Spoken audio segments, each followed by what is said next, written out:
Nas suas grandes distâncias e no seu antigo isolamento, o Cerrado esconde muitas facetas e preciosos tesouros. Mas nas últimas décadas, o Cerrado vem sofrendo um intenso processo de desmatamento que poderá levar à extinção deste importante bioma num futuro bem próximo. Neste documentário Expedições, o valor estratégico do Cerrado para o Brasil e as causas imediatas de sua destruição.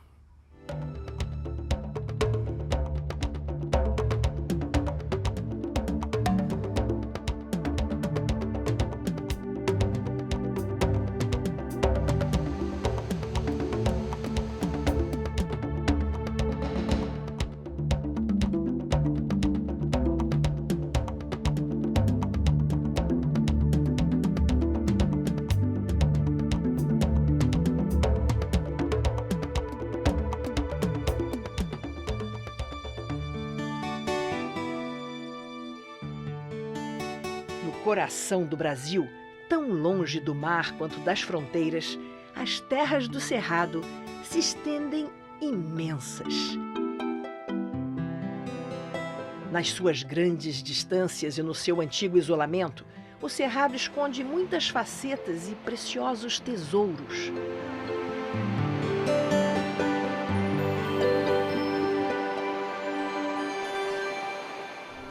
Aqui, nas diferentes paisagens do Cerrado, vive uma grande diversidade animal e vegetal, assim como uma população que há séculos fez do Cerrado a sua casa e o seu sustento.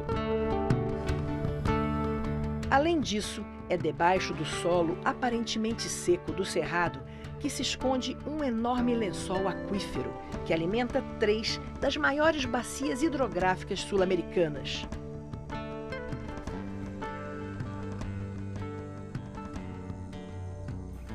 Toda essa riqueza, porém, se encontra ameaçada.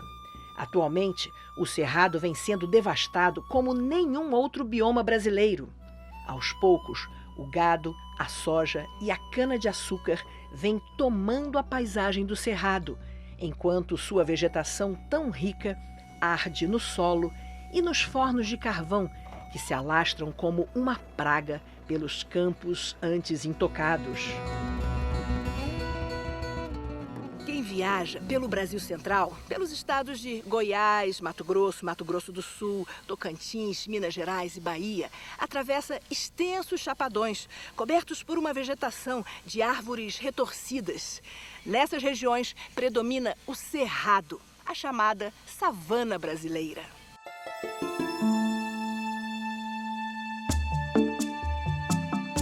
O Cerrado é o segundo maior bioma brasileiro, estendendo-se por uma área de mais de 2 milhões de quilômetros quadrados e abrangendo 8 estados brasileiros.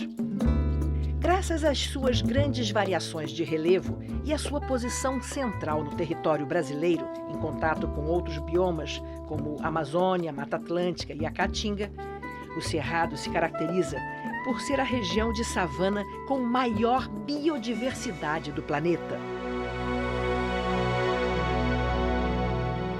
Nessas terras de aparência às vezes agreste, não deixa de ser surpreendente descobrir a delicadeza da flora e a riqueza da fauna, que abriga uma variedade incrível de aves, como gaviões, araras e ainda mamíferos como a capivara, o lobo-guará e o veado campeiro.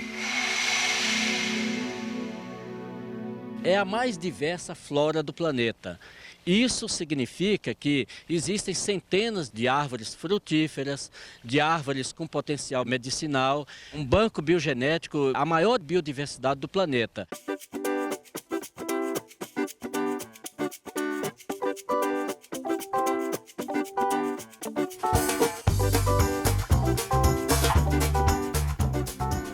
Próximas aos brejos, as palmeiras conhecidas como buritis marcam e protegem as nascentes de água, formando um verdadeiro berçário para muitas espécies que vivem na região.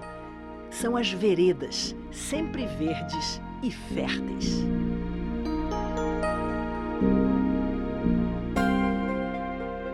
As veredas são uma espécie de maternidade da fauna do Cerrado. Grande quantidade de espécies tem sua cria nesse ambiente úmido das veredas. E essa fauna é responsável pela dispersão da maioria das plantas do cerrado. Porém, não é apenas a riqueza da vida que se esconde na paisagem, às vezes deslumbrante, às vezes agressiva do cerrado.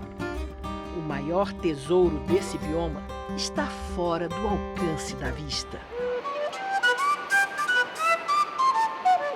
Os solos do cerrado são muito antigos, pobres quimicamente e profundos, mas as árvores e arbustos estão bem adaptados e lançam longas raízes que vão buscar água no lençol subterrâneo. A maior parte da biomassa do cerrado não está aqui, mas sim abaixo da superfície da terra. No cerrado, a maior parte da água também não está na superfície, mas acumulada no subsolo em lençóis freáticos, que são fundamentais para a sobrevivência dos muitos rios da região, inclusive de outras áreas do Brasil. O cerrado é a cumieira da América do Sul, ou seja, ele distribui água para todas as grandes bacias do continente. Todos os grandes rios que compõem as bacias do continente sul-americano, ou nascem ou têm as suas nascentes, ou seus grandes alimentadores, situados na região do cerrado.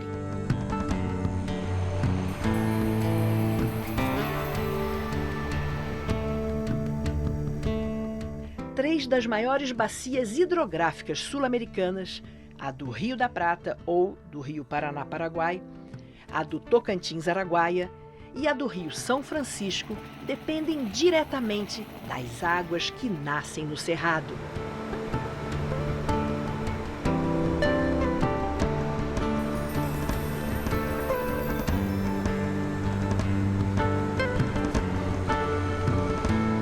Como a cumieira de uma casa que divide as águas da chuva fazendo-a correr pelos lados, o cerrado brasileiro distribui as águas a norte, a sul, a leste e a oeste, garantindo a sobrevivência dos rios. Aqui nesses chapadões do oeste da Bahia, fica um dos maiores lençóis aquíferos de todo o planeta. As águas do lençol freático afloram em forma de olhos d'água, ou então de lagoas, como essas aqui, dos Gerais da Bahia.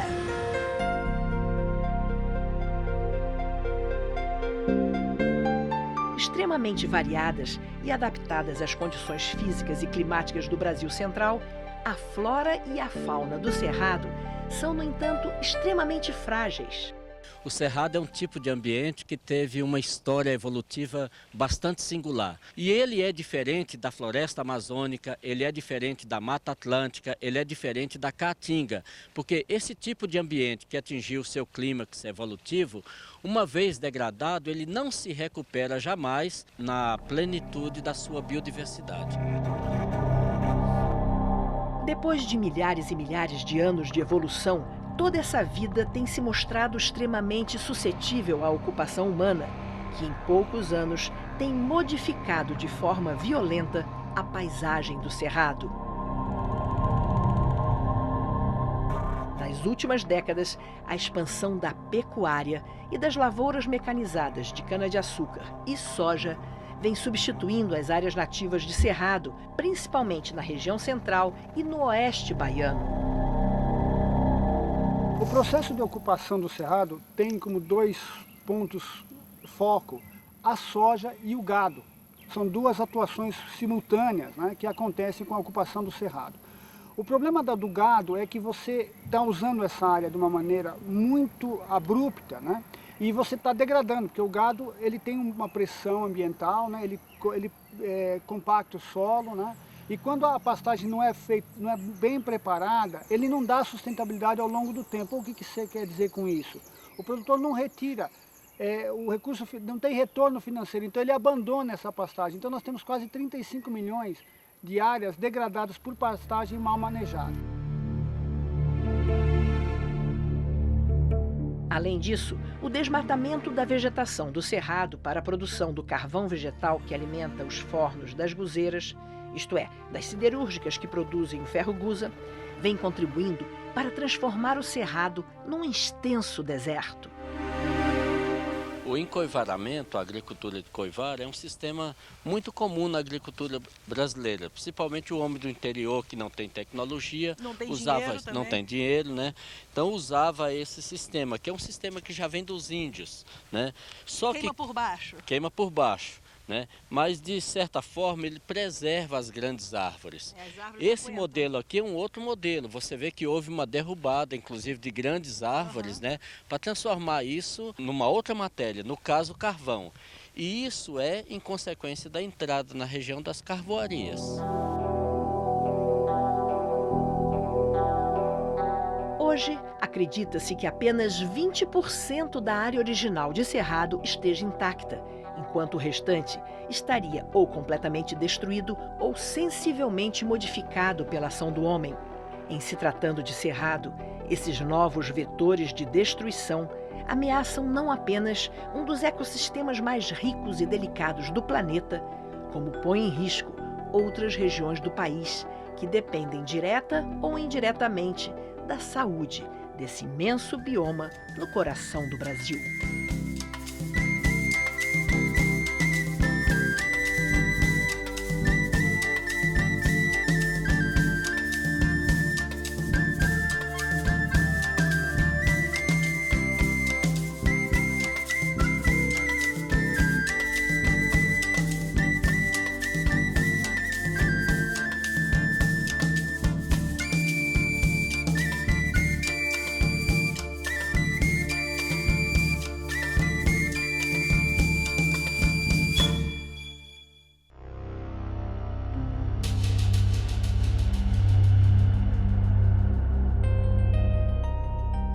Com a expansão da fronteira agrícola pelo interior do país, o Cerrado vem sendo invadido por grandes empreendimentos agropecuários, gado, cana-de-açúcar e soja. Com o aumento da demanda pelo carvão vegetal para abastecer as usinas de ferro-gusa, a delicada vegetação do Cerrado vai para os fornos de carvão, muitos deles clandestinos, que se espalham pelo interior do Brasil.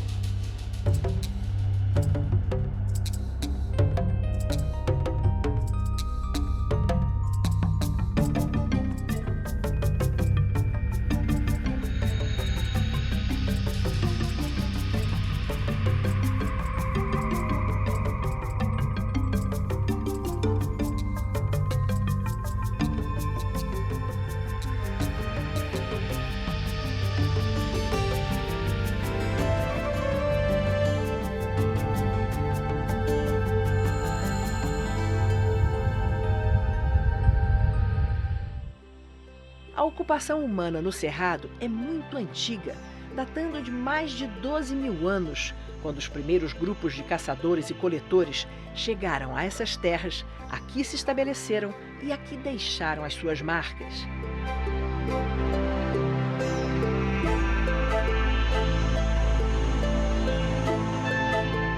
Durante milênios, essa população nativa viveu em harmonia com a natureza. E mesmo depois da chegada dos colonizadores, o Cerrado brasileiro continuou por séculos quase intocado.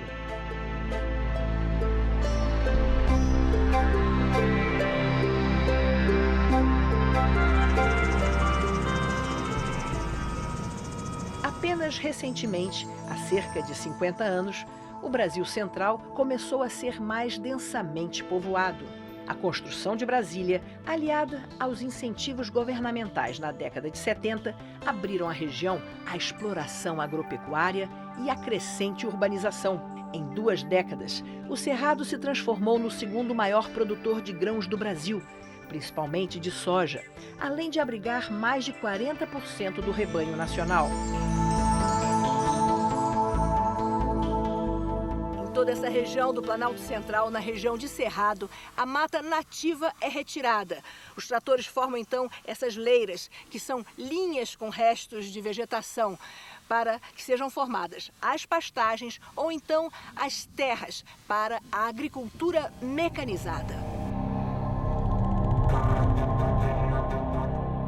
A expansão da pecuária se deu ocupando grandes áreas de floresta E atrás da pecuária, no início dos anos 90, chega uma outra frente, que é a frente agrícola, impulsionada pela soja.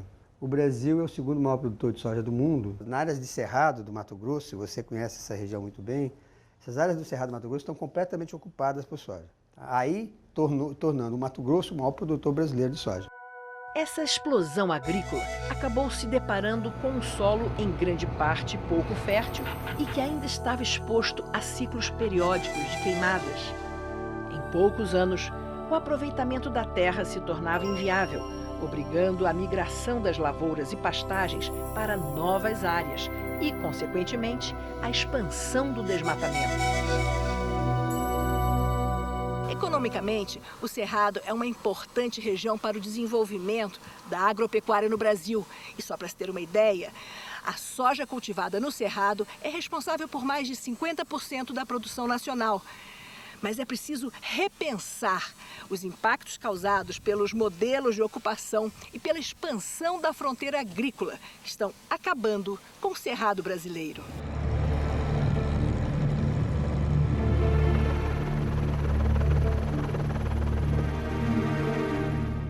Nos últimos anos, com o aumento da demanda das guzeiras, as siderúrgicas produtoras de ferro-gusa, os fornos de carvão se espalharam como uma praga pelo Cerrado, tornando-se um dos maiores e mais violentos fatores de destruição desse bioma.